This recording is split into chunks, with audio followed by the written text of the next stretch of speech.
नमस्कार. हवामान अंदाज आणि बातम्या या आपल्या यूट्यूब चॅनलमध्ये मी किरण वाघमोडे तुम्हा सर्वांचं स्वागत करतो.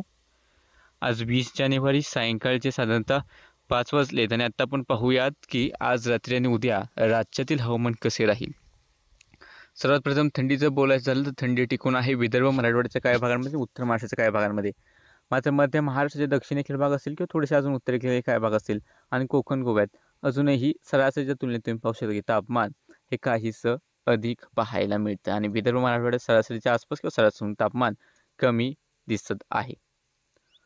याचं कारण म्हणजे उत्तरेकडून जे काही थंड वारे येत आहेत ते मध्य प्रदेशवरच्या अँटीसायक्लोनिक सर्क्युलेशनमुळे हे फक्त विदर्भ वाटे आणि मराठवाड्या वाटे राज्यात येत आहे. त्यामुळे याचा जो काही विशेष प्रभाव दिसतोय खास करून विदर्भात कडाक्याची थंडी दिसते. त्यानंतर मग मराठवाडा आणि मग मध्य महाराष्ट्राच्या पर्यंत येस्तोवर हे वारे जास्त थंड राहत नाहीयेत आणि त्यामुळे या ठिकाणी थंडी आहे पण सरासरीहून तापमान अधिक पाहायला मिळते.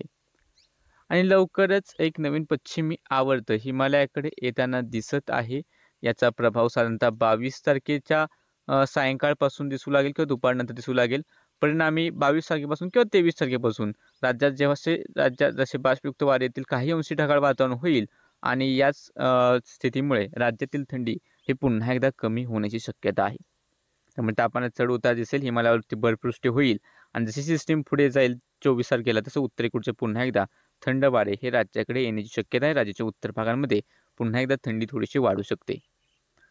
सध्या राज्यात पावसाचा अंदाज नाही. उद्याही हवामान कोरडे राहील. तापमानाचं बोलायचं झालं तर पुणे, सातारा, अहिल्यानगरचा भाग आहे. त्यानंतर इकडे नाशिकचे थोडेसे भाग आहेत. छत्रपती संभाजीनगरचा भाग आहे किंवा इकडे नांदेड, हिंगोलीचा भाग असेल किंवा यवतमाळचा भाग आहे.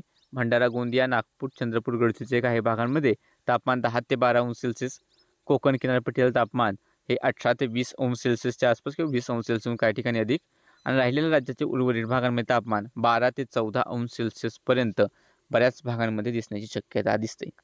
बाकी सध्याच्या अंदाजामध्ये इतकंच. दररोज हवामानाचे अंदाज पाहण्यासाठी चॅनलला आता सबस्क्राईब करा. व्हिडिओ लाईक आणि शेअर करायला विसरू नका.